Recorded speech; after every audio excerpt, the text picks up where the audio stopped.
और गाथाएं चल रही हैं इसके अंदर अपनी सांख्यमति को समझाने वाली। ये सांख्यमति जो है कैसा कैसा सोचता है, कैसे कैसे काम करता है। गाथाएं पढ़ लेते हैं। कर्म ही करे अज्ञानी त्यो ही ज्ञानी भी कर्म ही करे। कर्म ही सुलाते जीव क्यों त्यों कर्म ही जागृत कर। हरु कर्म ही करते सुखी कर्म ही दुखी जीव को करें। कर्म ही करें मिथ्यात्व त्यों ही है संयमी कर्म ही कर। कर्म ही भ्रमावे ऊर्ध्वलोक रुअधय अरुतिर्यक विषय। हर कुछ भी जो शुभ या शुभ उन सर्व को कर्म ही कर। करता करम देता करम हरता करम सब कुछ करे।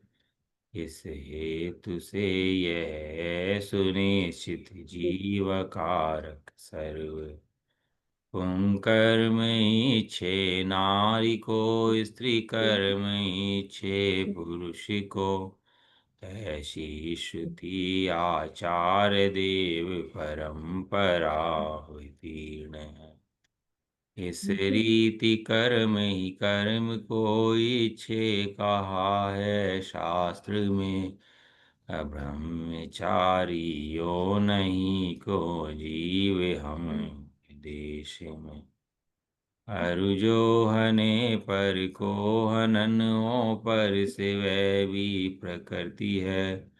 इस अर्थ में उपघात नामक कर्म का निर्देश। इस रीति कर्म ही कर्म को हनिता कहा है शास्त्र में। इससे न कोई भी जीव है हिंसक जो हमें उपदेश में। यों सांख्य का उपदेश ऐसा जो श्रवण वर्णन करें। उस मत में सब प्रकृति करे जीव तो अकारक सर्व है। अथवा तुमाने आत्मा मेरा स्व आत्मा को करे तो ये जो तुझे मंतव्य भी मिथ्या स्वभाव ही तुझे अरे। जीव नित्य है त्यों है असंख्य प्रदेशी दर्शित समय में। उससे न उसको ही नित्यों ही नादिक को ही कर सके। विस्तार से जीव रूप जीव का लोक मात्र प्रमाण है। क्या उससे ही निरुअधिक बनता द्रव्य को कैसे कर। माने तु ज्ञायक भाव तो ज्ञान स्वभाव स्थित रहे। तो यो भी यह आत्मा स्वयं निज आत्मा को नहीं करे। 13 गाथाएं जीव को समझाने के लिए। धर्म क्षेत्र में क्या है, जीव थोड़ा सा पढ़ते समझता है वो बड़ा ज्ञानी हो गया। किसी को भी थोड़ा समझा दो, 2 शब्द बैठ के पढ़ा दो, तो वो अपने को प्रखंड पंडित समझने लगता है। ये धर्म क्षेत्र की खास बात है। और समझता है नहीं, दूसरों को समझाना शुरू कर देता है। हम्म, वो नगर था, कहने लगे कि भैया हमारे यहाँ तो कोई, राजा बोला कहने लगा, "भाई, हमारे यहाँ तो कोई डॉक्टर है नहीं, और हमें तो कोई जरूरत पड़ती नहीं डॉक्टर की है।" तो वो बोला कि नहीं नहीं, आपका यहाँ डॉक्टर नहीं, आपका तो हर आदमी डॉक्टर है। कहने लगा हर आदमी डॉक्टर है, ये बात क्या कह रहा है, हर आदमी वैद्य है, ये क्या बात कर रहे हो आप। कह रहे सिद्ध करके दिखाओ। सिद्ध नहीं करोगे दंड मिलेगा, और नहीं तो इनाम मिलेगा। कहने लगा कोई बात नहीं, सिद्ध कर देते हैं। चौराहे पे जाके बैठ गया बीमार बन करके, थोड़ी बन करके। अब जो भी आए, क्या हुआ भाई साहब, कि जी मुझे तकलीफ है, तो कि भाई साहब वो काढ़ा ले लो, यहाँ चले जाओ, होम्योपैथिक ले लो, आयुर्वेदिक ले लो, हर आदमी उसके इलाज बताएगा। आप अपने रोग बताओ किसी को भी, हर आदमी आपको इलाज बताने शुरू कर देगा, उसको पता हो या ना पता हो। ऐसे ही यहाँ इस धर्म क्षेत्र में क्या है कि हर आदमी धर्म का वर्णन शुरू कर देगा। अब धर्म की परिभाषा कैसे पूछ लो कि भाई धर्म, तो हर आदमी क्या है, धर्म की परिभाषा बतानी शुरू कर देगा। हाँ भैया, पुड़िया खाता होगा, पान खाता होगा, शराब पीता होगा, उससे धर्म की परिभाषा है, पूछ लो तुम बैठ करके। अब शास्त्रों में कह दिया भैया, शास्त्रों को पढ़ने से कोई फायदा नहीं है, तो बस आत्मा है, तो बस समझ ली बात, अब शास्त्र पढ़ने बंद। क्यों? क्योंकि मैं तो आत्मा हूँ, मुझे शास्त्र पढ़ने की जरूरत है नहीं। कोई शास्त्र पढ़ा होगा बहुत सारे, उससे बहस करने लगेगा। तुम तो शास्त्र पढ़ते रहते हो, बस कुछ काम तुम्हें तो है नहीं। अरे आत्मा देख लो, बस छुट्टी है अपना। इतना तो इजी काम है, भारी काम कहाँ है। अपने को अपना मिथ्यात्व पोषता रहेगा। अनादिकाल की जी की प्रवृत्ति है कि अनादिकाल से जी को मिथ्या लगा हुआ है। और काम भोग बंधन की कथा का ही इसको अनादिकाल से परिचय भी है, अभ्यास भी है इसको। अपने आत्मा का अभ्यास नहीं है अनादिकाल से।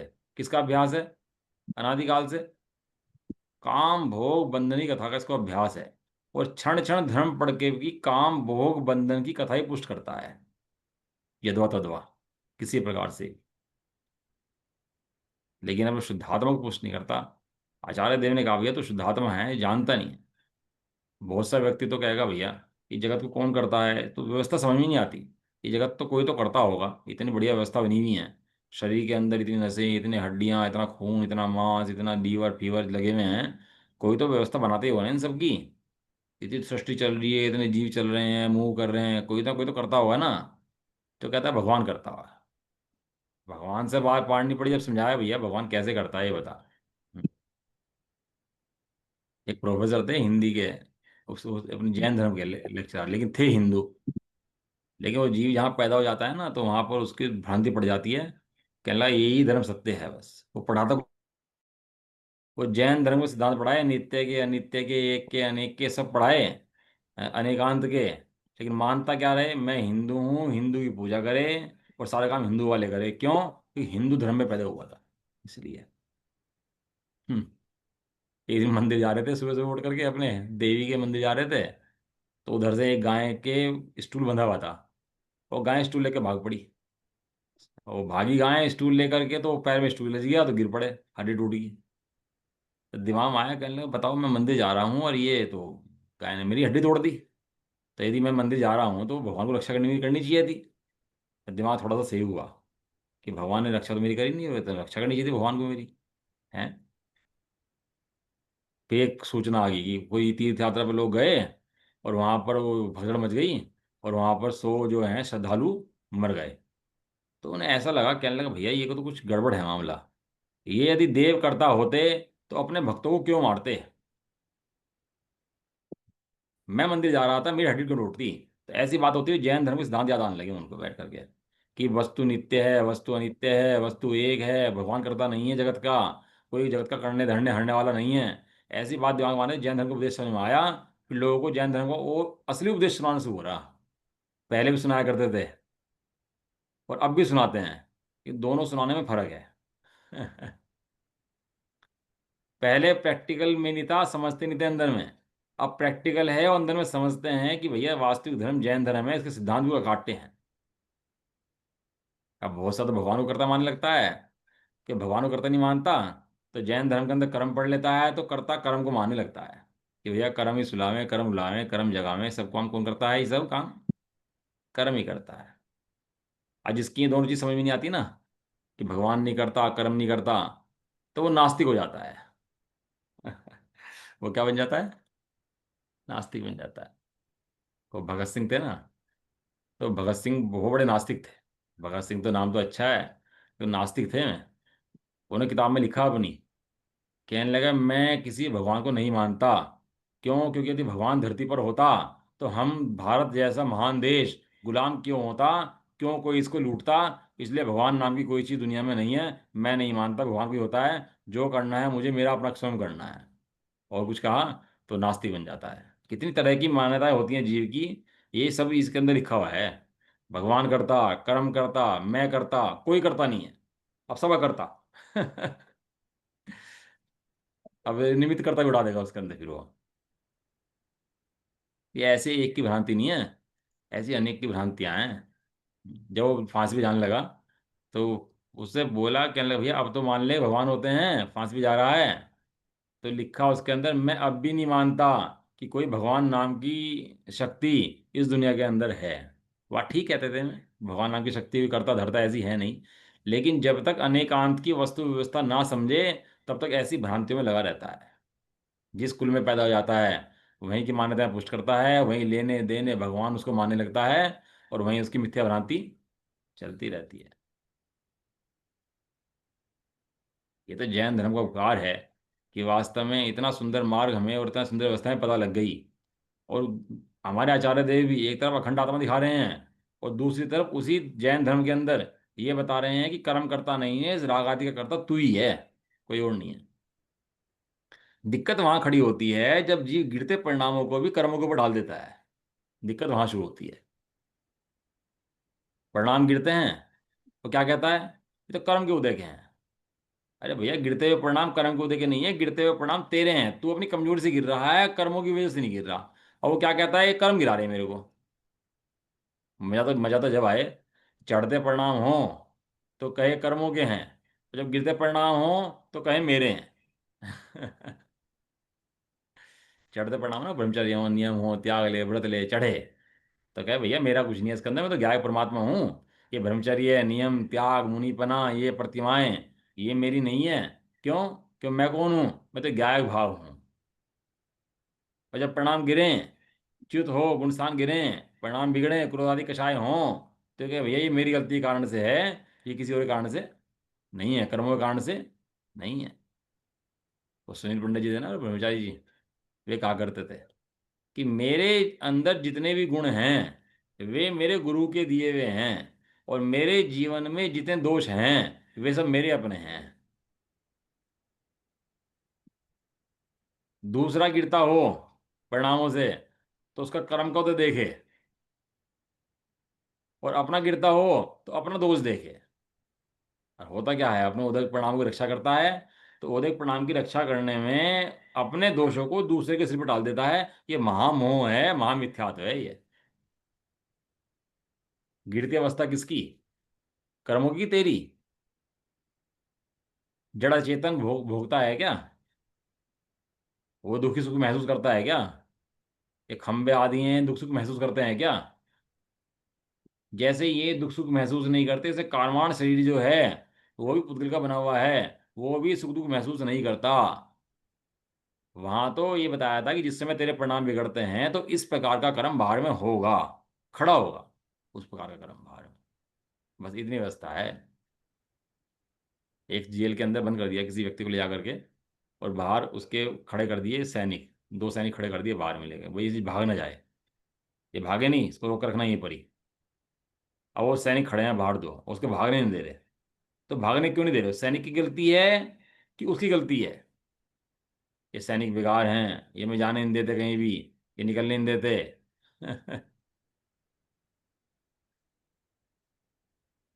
गलती किसकी है? गलती जो तूने अपराध जो किया है वो गलती उसकी है, सैनिकों की गलती नहीं है। ये गलती दिखती किसकी है? वो सैनिकों की गलती दिखती है। अपना अपराध बोध जीव को होता ही नहीं। आत्मा पढ़ करके स्वच्छंदता बहुत होती है। और ये मैं थ्योरेटिकल बात नहीं बता रहा, ये बिल्कुल प्रैक्टिकल बात बता रहा हूँ। इसके अंदर कि जो भी जीव आत्मा पढ़ लेता है वो एकदम ऐसा हो जाता है कि बस मैंने सब कुछ पढ़ लिया, अब मुझे इसके अलावा कुछ पढ़ने करने की जरूरत ही कुछ नहीं रही है। और थोड़ा कर्मों का चैप्टर पढ़ ले, कर्म की प्रकरण पढ़ ले इस तरह से, तो सारा दोष कर्मों के सिर में बांट देता है। अपना जीवन स्वच्छंद बढ़ता रहता है। जीवन में दोष चलते रहते हैं, जीवन बाहर में चलता रहता है, जीवन में कमियां चलती रहती हैं सारी, और अंदर में चलता रहता है कि ये तो कर्मों का है मेरा नहीं है, कर्मों का है मेरा नहीं है, अंदर में ये चलता रहता है। तो जो अंदर में चलता है ना, वो सारा इसका मिथ्या चलता रहता है अंदर। बाहर में कषाय आदि कर लेता है, बराबर पूरी कषाय कर लेता है पूरी तीव्रता से, और क्या देता है कि ये तो कर्मों की है, मेरी नहीं है। क्षण क्षण अपने औदिक परिणाम को भी पुष्ट करता है। समझ में आया इतनी बात? तो ये हमारे गाथा का अर्थ इसके हो गए हैं ना, और गाथा के अर्थ हो गए इसके, हम आगे थे इसके टीका के ऊपर आगे थे अभी। टीका, हाँ, टीका थोड़ी सी पढ़ ली थी हालांकि हमने। कोई नहीं, दोबारा पढ़ लेते हैं ना, थोड़ा बढ़ाते हैं इसके बाद को अभी आगे। यहाँ पूर्व पक्ष इस प्रकार है। पूर्व पक्ष में एक होता है पूर्व पक्ष, एक होता है उत्तर पक्ष। पूर्व पक्ष में क्वेश्चन उठता है, उत्तर पक्ष के अंदर आंसर उठता है।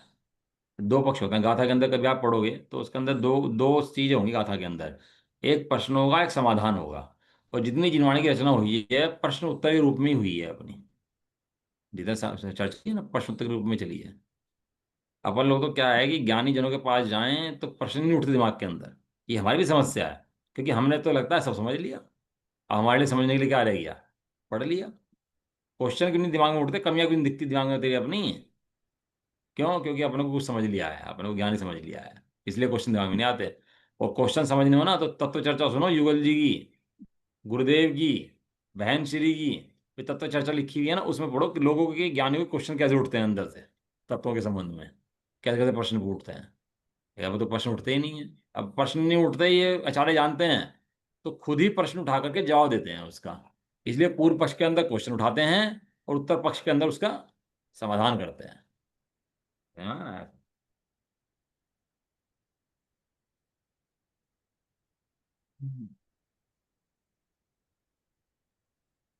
कर्म ही आत्मा को अज्ञानी करता है, क्योंकि ज्ञानावरण नामक कर्म के उदय के बिना उसकी अज्ञान की अनुपत्ति है।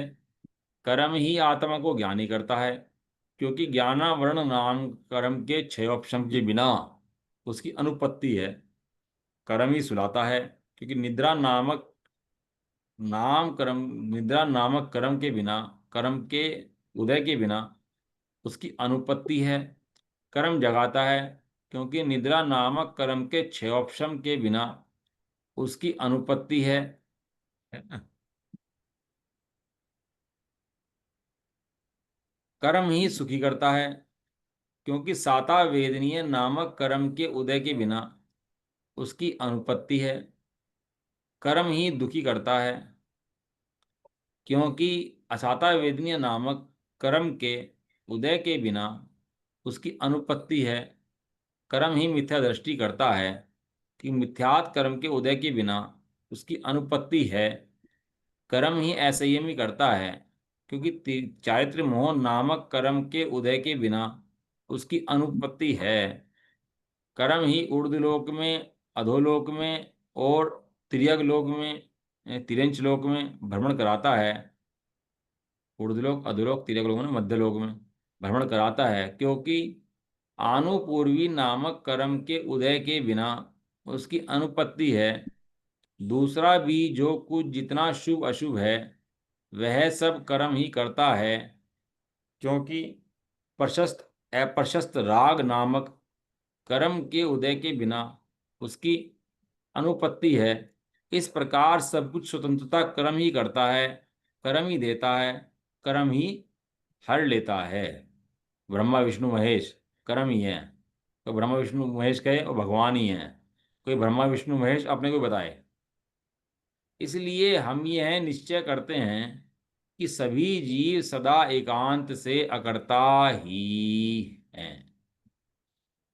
और श्रुति मने भगवान की वाणी, शास्त्र भी इसी अर्थ को कहती है, क्योंकि वह श्रुति, वह जिनवाणी, वह वाणी पुरुष वेद नामक कर्म स्त्री की अभिलाषा करता है, और स्त्री वेद नामक कर्म पुरुष की अभिलाषा करता है। इस वाक्य से कर्म को ही कर्म की अभिलाषा, कर्म को ही कर्म की अभिलाषा, कर्म को ही कर्म की इच्छा, आशा, जितनी तृष्णा जो भी है कर्म को कर्म की ही है। उस कर्म को ही कर्म की अभिलाषा के कर्तृत्व के समर्थन द्वारा जीव को अब्रह्मचर्य के कर्तृत्व का निषेध करती है, तथा जो पर को हनता है, जो पर के द्वारा हना जाता है, वह प्रघात कर्म है। इस वाक्य से कर्म को ही कर्म के घात का कर्तृत्व होने के समर्थन द्वारा जीव के घात के कर्तृत्व का निषेध करती है, और इस प्रकार अब्रह्मचर्य के तथा घात के कर्तृत्व के निषेध द्वारा जीव का सर्वथा ही अकर्तृत्व बतलाती है। कर्म पकड़ते क्या बतलाती हैं? कि जीव का सर्वथा अकर्तृत्व। इसके अंदर एक शब्द आ रहा है, अनुपत्ति। अनुपत्ति माने क्या होता है? अनुपत्ति माने उत्पत्ति नहीं होती। कर्म के उदय के बिना उत्पत्ति नहीं होती। आज मनुष्य शरीर है, किसके कारण से है? जीव के कारण से है कि कर्म के कारण से है? आज मनुष्य शरीर मिला ना, ये जो पुरुष बना कोई स्त्री बना, तो ये किससे बना? कि पुरुष नामक कर्म था, उससे शरीर बना। और जब पुरुष नामक कर्म नष्ट हो जाएगा तो शरीर नष्ट हो जाएगा। इसमें मेरा कोई भी लेना देना नहीं है। तो बराबर बात है भैया, तेरा कोई लेना देना नहीं है, बात ठीक है। लेकिन जब तक तू मानता रहेगा मैं पुरुष हूं, तब तक तेरा लेना देना पूरा है। जिस क्षण तू मानना छोड़ देगा कि तेरा लेना देना इससे कुछ नहीं है, और तू मुनियों की तरह वीतरागी हो जाएगा, उस क्षण तेरा काम भी सरल हो जाएगा, उस क्षण तेरा कर्मों से संबंध टूट जाएगा। लेकिन जब तक तू ऐसा मानता रहेगा, तब तक है, जब तक तेरी ऐसी मान्यताएं हैं, तो तब तक तू छूटा नहीं है भैया। तब तक तू क्या है, तब तक तू इससे बंधा हुआ ही है। एक शब्द आया पंच जी के अंदर, स्वयंभू। गाथा नंबर 16 है, पढ़ा ना? स्वयंभू, ये भी कहते हैं अपने शंकर भगवान को स्वयंभू कहते हैं। तो स्वयंभू किसे क्या है वहां के? जो अपने कार्य को स्वतंत्रता करे उसको स्वयंभू कहते हैं। स्वयंभू। तो उसमें लिखा है, जीव अपने परिणामों का कर्ता स्वयं से है, वो स्वयंभू है। अपने परिणामों को कर्मों से जोड़ने के लिए भी और कर्मों से हटा करके शुद्ध करने के लिए भी, वो दोनों अवस्थाओं में क्या है? दोनों अवस्थाओं में वो जीव स्वयंभू है। उसमें षटकारक सिद्ध करे। षटकारक, कर्ता ने कर्म को करण से संप्रदान आपादान अधिकरण, वो षटकारक जो है वहां सिद्ध करे उस गाथा के अंदर। और व्यवहार षटकारक भी सिद्ध करे, और निश्चित षटकारक भी सिद्ध करे। वही शुद्ध बुद्ध अखंड एक जीव 14 नंबर गाथा में बताया था, 6 नंबर गाथा में, 7 नंबर गाथा में अखंड एक दृष्टि का विषय कराया था। वही द्रव्य, जब यहाँ पर्याय की बात आती है तो परिणमता वही द्रव्य है, कोई और द्रव्य नहीं है। अब ये बात बतलाते हैं, क्योंकि अनेकांत का लोप नहीं हो सकता ना। अनेकांत माने वस्तु का स्वभाव। कल बताया था दृष्टि के बारे में, ज्ञान का, और मुझे पकड़ बताया था ना ज्ञान का श्रद्धान का, वो पकड़ बताया था पूरा का पूरा उसके अंदर, कल से जो स्वाध्याय में आया था। आचार्य देव आगे कहते हैं कि इस प्रकार ऐसे सांख्य मत को अपनी प्रज्ञा बुद्धि के अपराध से, कौन से मत है ये सांख्य मत, ये खड़े हो जाते हैं मत, ये मत मतांतर जो है खड़े होते हैं, सांख्य मत आदि खड़े होते हैं। ये शास्त्र पढ़ता हुआ दिखेगा, मंदिर जाता हुआ दिखेगा, शुद्ध बुद्ध आत्मा ही हूं ऐसी बात करता दिखेगा, और उसको पोषण करता हुआ मिलेगा, मैं शुद्ध बुद्ध आत्मा ही हूँ, इसके अलावा कुछ नहीं हूँ, मैं खाता नहीं हूँ पीता नहीं हूँ, ये सब पुत्र के काम है, ऐसा कहता मिलेगा। लेकिन अंदर में कौन होगा ये? अंदर में कौन होगा? सूक्ष्म दृष्टि से देखो तो कौन होगा ये? कि ये सांख्य मती होगा। हम्म, अपनी प्रज्ञा यानी बुद्धि के अपराध से। बुद्धि के अपराध से मैंने देखो एक नया मत पैदा हुआ, बुद्धि के अपराध से। अब एक नई चीज खड़ी करी, बुद्धि अपराध बुद्धि का है, जीव का नहीं। बुद्धि किसकी है? ऐसे एक एक लाइन के अंदर ऐसे जीव छल ग्रहण करता है कि कहीं ना कहीं अपराध दूसरे के ऊपर दे देता है, अपना पूरा का पूरा दोष जो है दूसरे को, कहीं कर्म को, कहीं भगवान को, कहीं किसी को, कहीं बुद्धि को। एक नया शब्द खड़ा हो जाएगा, बुद्धि के। अब तो फिर समझाओ कि बुद्धि किसे कहते हैं। लेकिन जब श्रद्धान में बच जाती है ना बात इसके, तो फिर बदलना बड़ा मुश्किल पड़ता है। अपनी प्रज्ञा बुद्धि के अपराध से सूत्र के अर्थ को ना जानने वाले कुछ श्रवणाभास प्ररूपित करते हैं। श्रवणाभास माने एक होता है श्रवण, एक होता है श्रवणाभास, एक होते हैं नए, एक होता है नया भास। नया भास माने नया तो नहीं है लेकिन आभास है। एक होता है रत्न, असली रत्न, एक होता है कांच का रत्न, एक होता है असली महल, एक होता है नकली महल, बच्चों का महल। तो फर्क आया नहीं आया कुछ?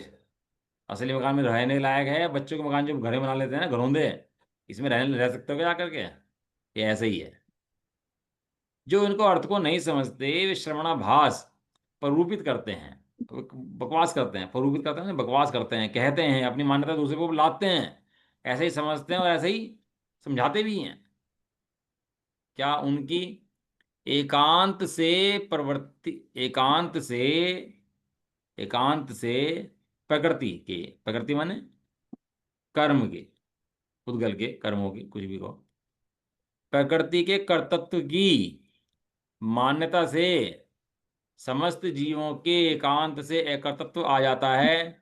इसलिए जीव करता है ऐसी जो श्रुति है, उसका कोप दूर करना अशक्य हो जाता है। अर्थात ये क्या है कि वो ये मानते ही नहीं कि जीव करता है, ये मानते हैं जीव सदा अकर्ता ही है? अब ऐसी मान्यता जो नरक में जाए, निगोद में जाए, तो फल तो खुद जीव हो गया ना उसका। वो गलती क्या है? वो उस मान्यता जो मानता है ना वो, उस समय वो मान्यता किसकी है? मान्यता कर्मों की है कि जीव की है? जो मानता है ऐसा, कि वो मान्यता कहता है भैया जीव की है। और ये उल्टी मान्यता किसकी है? कि उल्टी मान्यता भी जीव की है। उस उल्टी मान्यता का फल कौन भोगता है? कि उस उल्टी मान्यता का फल भी जीव ही भोगता है। समय जीव ही परिणमन करता है। ऐसा कोई अखंड द्रव्य आत्मा लग बैठा हो और पर्याय लग बैठी हो, ऐसा नहीं है। उस समय पर्याय में परिणमन करता हुआ जीव द्रव्य ही है। कह रहे हैं कि वो एकांत से कर्म को कर्ता मानता है, जीव को कर्ता रख देता है।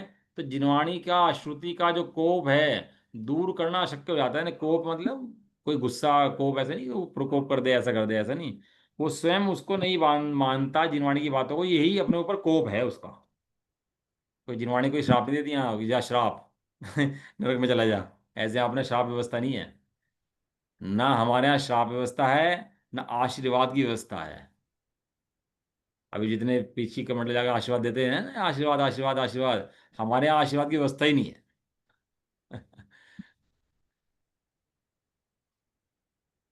आशीर्वचन की व्यवस्था है।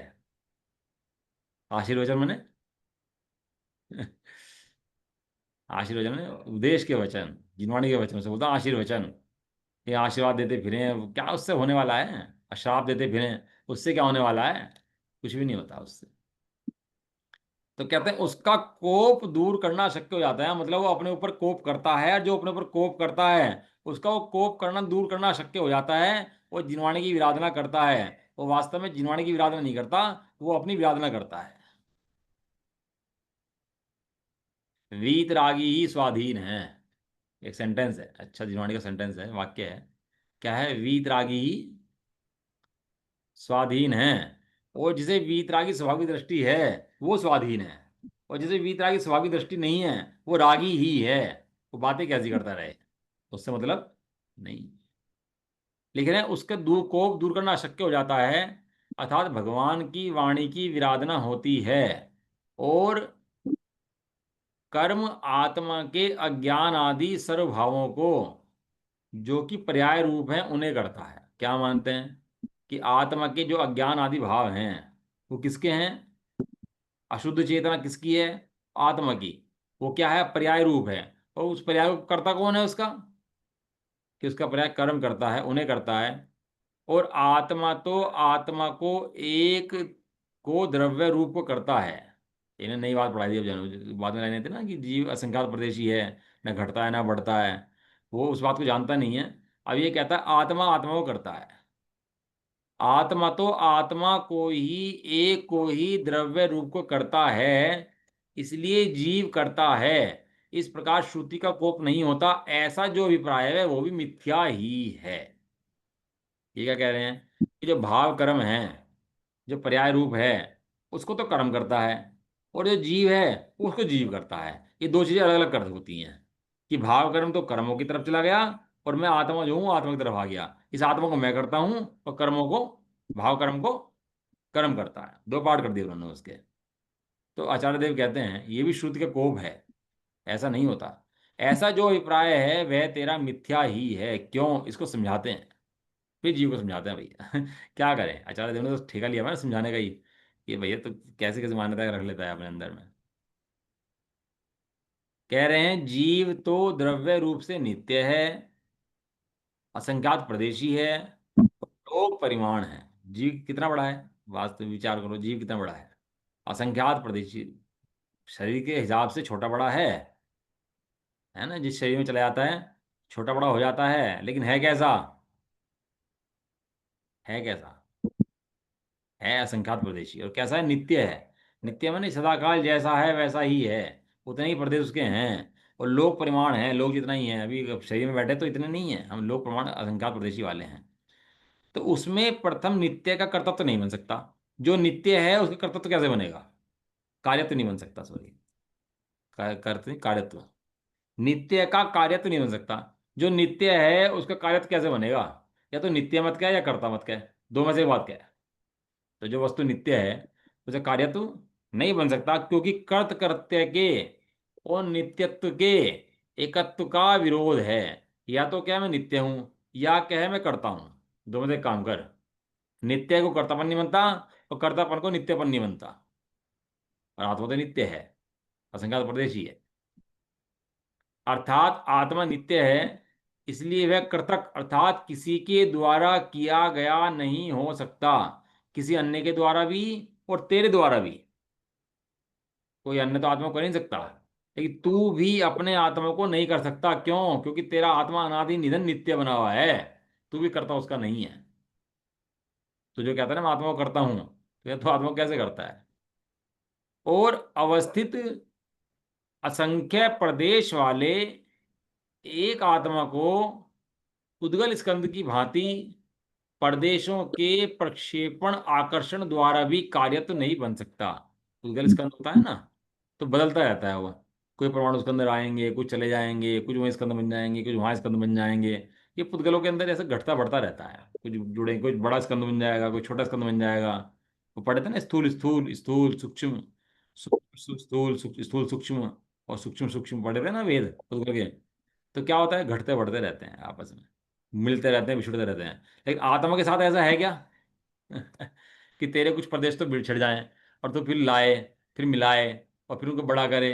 तेरे आत्मा के साथ ऐसा है क्या? तो कहते हैं उस अवस्थित, मतलब अवस्थित माने जो बैठा हुआ है, असंख्य प्रदेश वाला एक आत्मा को। अवस्थित माने जो फिक्स है बिल्कुल। आत्मा के असंख्य प्रदेश कहते हैं फिक्स हैं, चेंजेबल नहीं है। उस आत्मा को पुद्गल की भांति प्रदेशों का प्रक्षेपण आकर्षण द्वारा भी कार्य तो नहीं बन सकता, क्योंकि प्रदेशों का प्रक्षेपण तथा आकर्षण हो तो एकत्व का व्याघात हो जाएगा।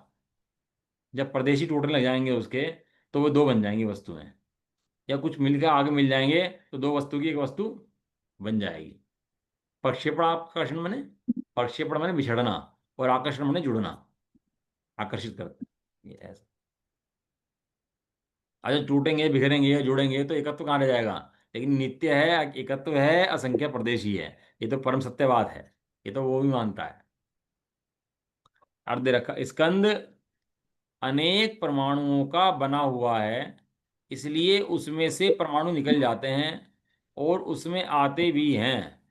परंतु आत्मा निश्चित असंख्यात प्रदेश वाला एक ही द्रव्य है, इसलिए वह अपने प्रदेशों को निकाल नहीं सकता, और अधिक प्रदेश उस आत्मा के अंदर ला नहीं सकता।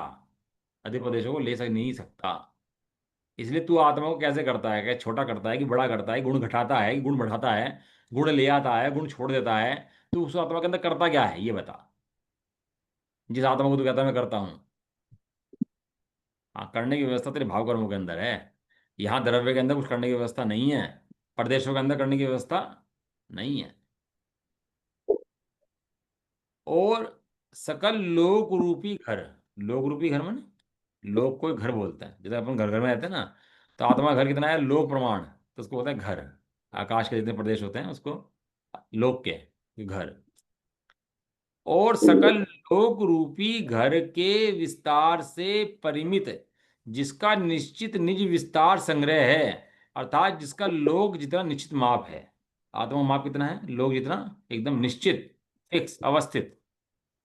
उसके आत्मा के प्रदेशों में संकोच विस्तार द्वारा भी कार्य तो नहीं बन सकता, क्योंकि प्रदेशों के संकोच विस्तार होने पर भी आत्मा क्या है, संकोच विस्तार वाला है ना। कौन सी गाथा है द्रव्य संग्रह की?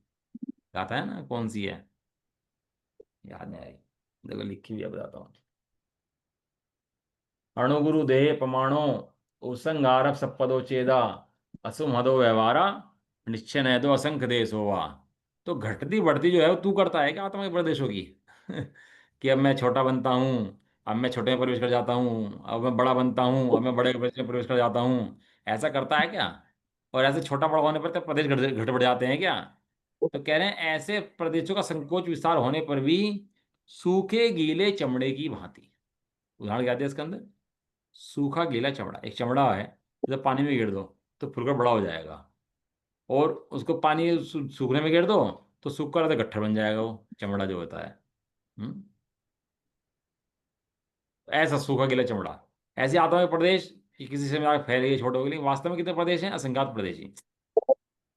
उसका निश्चित निज विस्तार के कारण, निश्चित, निश्चित माने फिक्स, निज विस्तार के कारण उसे आत्मा को हीनाधिक नहीं किया जा सकता, घटाया बढ़ाया नहीं जा सकता। इस प्रकार आत्मा के द्रव्य रूप आत्मा का कर्तृत्व भी नहीं बन सकता, अर्थात आत्मा ने आत्मा को किया ऐसा भी नहीं बन सकता। और वस्तु स्वभाव का सर्वथा मिटना अशक्य होने से, वस्तु स्वभाव सर्वथा मिट नहीं सकता। ज्ञायक भाव ज्ञान स्वभाव से ही सदा स्थित रहता है, और इस प्रकार स्थित रहता हुआ ज्ञा ज्ञायकत्व और कर्तृत्व के अत्यंत विरुद्धता होने से मिथ्यात आदि भावों का कर्ता नहीं होता। और मिथ्यात आदि भाव तो होते हैं, इसलिए उनका कर्ता कर्म ही है, इस प्रकार निरूपित किया जाता है।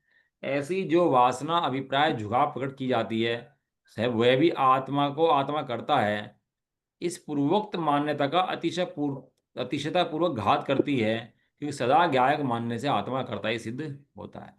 अब नई बात पर आ गई। पहले तो वो कह रहा था कि आत्मा जो है भैया कर्म कर्म सुलाते हैं, कर्म जगाते हैं, सब कर्म ही करता है। नंबर एक, वो उसके भी बोल लिए उन्होंने कहाँ तक के लिए, कर्म ही हनता है, कर्म ही करता है। ये इसके 19 बोल तक आए इसके अंदर। 19 बोल, 21 बोल में से 19 बोल तो चले गए, पूरे के पूरे गाथा नंबर 8 के 8 गाथाओं के अंदर ये चला गया। 13 गाथा है ना, और 5 गाथाओं के अंदर 2 बोल हो रहे हैं। 5 गाथाओं के अंदर से एक बोल के अंदर 4 गाथाएं हैं, जिसके अंदर वो कहता था आत्मा आत्मा करता है, जिसके अंदर ये समझाया अभी कि नहीं भैया आत्मा संघात प्रदेशी है और आत्मा आत्मा करता नहीं है। अब आखिरी में वो कहता है कि ज्ञान तो ज्ञान में स्थित रहता है भैया, ज्ञान को कर्मों का भाव कर्म का कर्तापना नहीं है, ज्ञान को तो ज्ञायक तो है, और ये कर्मों का करता है, वो जो भाव कर्म करता है वो कर्म है। वो फिर टाल देता है उसके ऊपर। समझ में आया कितने जी लिए? 19 बोल के अंदर एक जी पकड़ा, 20वें बोल में एक जी पकड़ा, और 21वें बोल में तीसरा जी पकड़ा। अब दोबारा पढ़ता हूँ, देखो इस बात को फिर दोबारा पढ़ना, आज खुलासा हो नहीं पाएगा इसका, कल खुलासा करेंगे इसका। पढ़ लेते हैं आज इसको, लास्ट वाले लाइन को ना पढ़ लेते हैं। यहाँ से शुरू हो गए और, यानी कि 1 2 3 4 5 6, छठी लाइन नीचे से, नीचे से छठी लाइन। और ये मिथ्या दृष्टि कह रहा है ये बात। वो क्या कह रहा है कि वस्तु स्वभाव का सर्वथा मिटना अशक्य होने से ज्ञायक भाव ज्ञान स्वभाव में ही सदा स्थित रहता है, वो ज्ञान स्वभाव में से बाहर कभी निकलता ही नहीं है। और इस प्रकार स्थित रहता हुआ वो ज्ञाता कर्ता नहीं होता, ज्ञायकत्व और कर्तृत्व के अत्यंत विरुद्धता होने से, ज्ञाता है सो कर्ता नहीं है, कर्ता है सो ज्ञाता नहीं है, इसलिए दो चीजें हैं, कर्ता कोई और है और ज्ञाता कोई और है। आई मान्यता नहीं, आई मान्यता इसकी एक और, एक मान्यता और खड़ी हुई अब इसके आगे। या अनेकांत ना समझे तो वास्तव में जीव पागल हो जाए वास्तव में। ज्ञायकत्व और कर्तृत्व के अत्यंत विरुद्धता होने से मिथ्यात आदि भावों का कर्ता नहीं होता, क्योंकि वो तो ज्ञायक है, ज्ञायक तो ज्ञायक ही है। और वो कह रहे हैं मिथ्यात आदि भाव तो होते हैं, वो तो इसको भी दिखते हैं और ज्ञानी को भी दिखते हैं, वो मिथ्यात आदि भाव तो दिखते हैं। तो मिथ्यात आदि किसके होते हैं? इसलिए उनका कर्ता कर्म ही है, इस प्रकार प्ररूपित किया जाता है। अब उसने क्या डाल दिया ना, अपनों को क्या रख लिया? ज्ञाता। कर्मों को किसके ऊपर डाल दिया? भाव कर्मों को, पर्यायों को, तो कर्मों के ऊपर डाल दिया ऐसे, अपनों ज्ञान स्वभाव रख करके। ऐसी जो वासना अभिप्राय, वासना में अच्छी वासना, अभिप्राय है, झुकाव है, वो जो पकड़ की है तूने, वह भी आत्मा को आत्मा करता है, जो तूने पहली बात कही थी वही है। इस मान्यता का अतिशत पूर्वक घात करती है, क्योंकि सदा गायक मानने से आत्मा अकर्ता ही सिद्ध हुआ, और भाव कर्म का कर्ता कर्म सिद्ध हुआ। ऐसा, ऐसे मिथ्या दृष्टि के भेद बतलाए गए हैं। और इसके अंदर टीका के अंदर भी और समझाएंगे भी नीचे। तो जो टीका के अंदर वो समझाएंगे ना बात, ये नीचे की, वो बात जो है बिल्कुल कल पढ़ेंगे, ठीक है ना। अभी इसमें भेद विज्ञान बताएंगे कि वास्तव में जीव को भेद विज्ञान कहाँ से उत्पन्न हो इसके अंदर, अभी सुधरे कैसे जीव ही है। जो जीव बिगड़ गया है इन सब बातों को सुन करके, ये सुधरे कैसे अब इन सब बातों से। तो उसे पढ़ाएंगे सुधरने का उपाय इसके अंदर भैया, क्योंकि आचार्य देव खाली गलती नहीं बताते, गलती से छूटे कैसे उसका उपाय ही बताते हैं। किम उपाय विचिंत्य, अब उपाय का विचार करते हैं इन सब भी निकलने का। और वो क्या है, श्रद्धा के अंदर जी की बैठ जाती है ना एक बार बात, तो उसका रिपीटेशन करता रहता है, रिपीटेशन करता रहता है, रिपीटेशन करता रहता है। वो रिपीटेशन जो है ना उसका श्रद्धा के अंदर चलता है, वो उसकी कमी देखने नहीं देता। कोई भी जीव होगा, श्रद्धा के अंदर बात बैठा लेगा बस। अब उसका रिपीटेशन रिपीटेशन रिपीटेशन, इसको कहते हैं अभ्यास। जिसको कहा काम भोग बंधनी कथा तो परिचय में है, क्या है वो अभ्यास पड़ा हुआ है उसका। और श्रद्धा, मिथ्या श्रद्धा क्या है कि उस मिथ्या श्रद्धा, मिथ्या अभ्यास को टूटने नहीं देती उसको। वो लूप बन जाता है उसका, वो लेयर बन जाती है। और वो लेयर टूटती ही नहीं उसकी, जो लूप बनाया उसका। बस इसी का नाम अनादिकाल का मिथ्या चलता आ रहा है। एक क्षण रुक करके उसको तोड़ दे, अपनी वासना को, तो उसको भेद ज्ञान पकड़ो के मोक्ष हो जाए। लेकिन अनादिकाल से टूटा नहीं है ना वो। तो वो आचार्य देव उसी पे जंग पे चोट मारते हैं जहां तेरे अभिप्राय के अंदर कुछ कमी बैठी हुई है। और शिष्य किसे कहते हैं, जो वास्तव में अपने अभिप्राय की कमी को ढूंढ करके निकाल दे, उसे कहते हैं शिष्य। और जो अभिप्राय में कमी को रख करके अपनी मान्यताओं के अनुसार पोषण करता रहे, वो कौन है? वो शिष्य है ही नहीं, जिनवाणी का कोप उसके ऊपर है, ये कह रहे हैं। चल, निज निधि निज में बताइए दुपकार, उसके लिए जिन वाणी माँ को वंदना शत बार।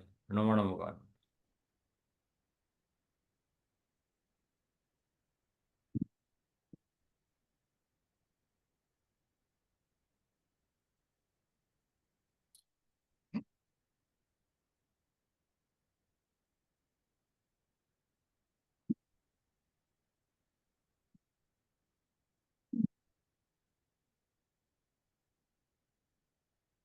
जय व्रतवासिनी माता की जय हो। जय माँ हो। जैन धर्म की।